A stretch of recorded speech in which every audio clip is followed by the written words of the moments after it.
स्वाध्याय विद्यार्थी मित्र या चॅनलमध्ये तुम्हा सर्वांचं स्वागत आहे.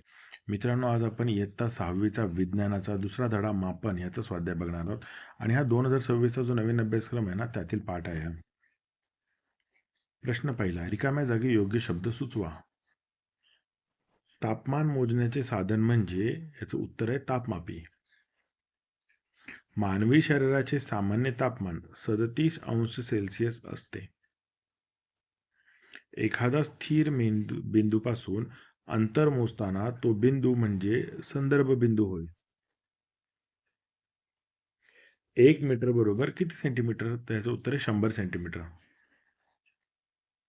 तापमापीच्या काचेच्या फुग्यात रंगीत अल्कोहोल किंवा पारा भरलेला असतो.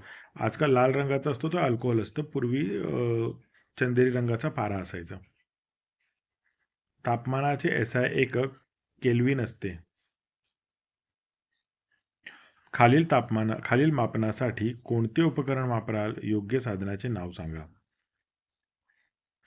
पेन्सिलची किंवा पेनची लांबी तर 15 सेंटीमीटरची मोजपट्टी किंवा छोटी स्केल असते ना आपल्या कंपास पेटीतली, ती वापरू आपण. स्वतःची उंची ही मोजण्यासाठी मीटर पट्टी किंवा मीटर टेप लागेल आपल्याला. आसपासच्या मोठ्या झाडाच्या बुंद्याचा घेर तर हा मोजण्यासाठी लवचिक मीटर टेप किंवा दोरा आणि मोजपट्टी, म्हणजे दोऱ्याने आधी मोजायचं आणि मग ते मोजपट्टीवरती ठेवून बघायचं किती माप झालं ते. खोड रबरची जाडी, व्हॉर्नियर कॅलिपर किंवा मोजपट्टी. कॅलिपरने जाडी वगैरे मोजतात. माझी जोडी सांगा. तर बघा, लांबीचे SI एकक कोण आहे? तर मीटर. संशोधनासाठीच्या प्रयोगात वापरले जाणारे तापमानाचे एकक कोण आहे? तर केल्विन. हाताच्या वितीच्या सहाय्याने मापन याला अप्रमाणित लांबी मापन म्हणून. आणि तापमानातील लाल रंगाचा द्रव काय आहे? तर अल्कोहोल असतो. चला पुढचा प्रश्न बघू आता आपण. खालील विधाने सत्य की असत्य ते लिहा. 1 किलोमीटर बरोबर 100 सेंटीमीटर, तर हे असत्य आहे, कारण 1 किलोमीटर बरोबर 1000 मीटर असतात किंवा 10 लाख सेंटीमीटर असतात. आलं लक्षात? लांबी मापनासाठी मोजपट्टी व मीटर टेप या दोन साधनांचा वापर केल्यास टेबलाची लांबी वेगवेगळी येते. ते असत्य, दोन्ही प्रमाणित साधने असल्याने लांबी सारखीच येणार. डिजिटल तापमापी प्रयोगशाळेत उकळत्या पाण्याचे तापमान मोजण्यासाठी वापरतात. ते असत्य, प्रयोगशाळेतील तापमापी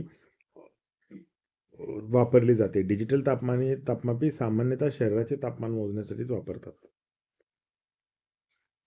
निरीक्षणातील दोषामुळे तापमान नोंदविताना चूक होऊ शकते, तर हे सत्य आहे.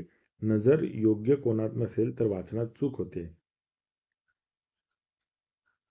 केवळ स्पर्शाने वस्तूचे अचूक तापमान सांगता येते. हे असत्य, स्पर्शाने फक्त अंदाज येतो, अचूक तापमान नाही सांगता येत. खालील एककांची मोठ्यापासून लहान एककांपर्यंत क्रमाने मांडणी करा. तर काय काय दिले बघा. 1 सेंटीमीटर, 1 किलोमीटर, 1 मिलीमीटर तर आणि 1 मीटर. तर सगळ्यात मोठा कोण आहे यातला? तर 1 किलोमीटर आहे. त्याच्यानंतर 1 मीटर आहे. मीटरच्या नंतर 1 सेंटीमीटर आणि त्याच्यापेक्षा छोटा आहे 1 मिलीमीटर. कंपास पेटीमधील मोजपट्टीच्या सहाय्याने मोजता येईल अशी कमीत कमी लांबी किती? तर कंपास पेटीतील मोजपट्टीच्या स्केलने सहाय्याने मोजता येईल अशी कमीत कमी लांबी जी आहे ना, ती 1 मिलीमीटर आहे. त्याला 1 मिमी किंवा 0.1 सेंटीमीटर इतकी असते. यालाच मोजपट्टीचे किमान मोज म्हणजे लिस्ट काउंट असं म्हणतात. खालील मापन करताना तुम्ही कोणते एकक वापरणार? तर पुस्तकाची लांबी मोजण्यासाठी सेंटीमीटर, किल्लीची जाडी मोजण्यासाठी मिलीमीटर, नागपूर आणि मुंबई या शहरांमधलं अंतर मोजण्यासाठी किलोमीटर आणि कापडाची लांबी आपण मीटरमध्ये मोजतो. प्रमाणित मापन साधनांची आवश्यकता का असते? याचं उत्तर आहे, मानवी शरीराच्या भागांनी उदाहरणार्थ वीत, हात, पावले केलेले मापन व्यक्तीनुसार बदलते, त्यामुळे अचूकता राहत नाही. व्यवहारात, व्यापारात आणि शास्त्रीय प्रयोगांमध्ये मापनात एकसारखेपणा व अचूकता असणे अत्यंत गरजेचे असते. प्रमाणित साधनांमुळे जगातील कोणत्याही कोपऱ्यात मोजमाप केले तरी त्याचे मूल्य सारखेच येते. त्यामुळे गोंधळ टाळण्यासाठी अचूक मोजमापनासाठी प्रमाणित मापन साधनांची आवश्यकता असते. अंतर, वजन, आकारमान मोजण्यासाठी तुमच्या परिसरात पूर्वी वापरात असलेल्या मापांची माहिती मिळवायची आहे. बघा, पूर्वीच्या काळी प्रमाणित पद्धत येण्यापूर्वी खालीलप्रमाणे पारंपरिक मापे वापरली जात होती. अंतर मोजण्यासाठी वीत, हात, पाऊल, वाव, मैल, कोस. वजन मोजण्यासाठी शेर, सव्वाशेर, आठशेर, पासरी, मण, तोळा, गुंज. आकारमान, द्रव किंवा धान्य मोजण्यासाठी मापटे, चिपटे, शेर, सोली, पायली, मण. आता विद्यार्थ्यांना उपक्रमाचा भाग आहे. उपक्रम हा तुम्ही स्वतः करायचा आहे, पण काही मार्गदर्शन मी देण्याचा प्रयत्न केला याच्यामध्ये.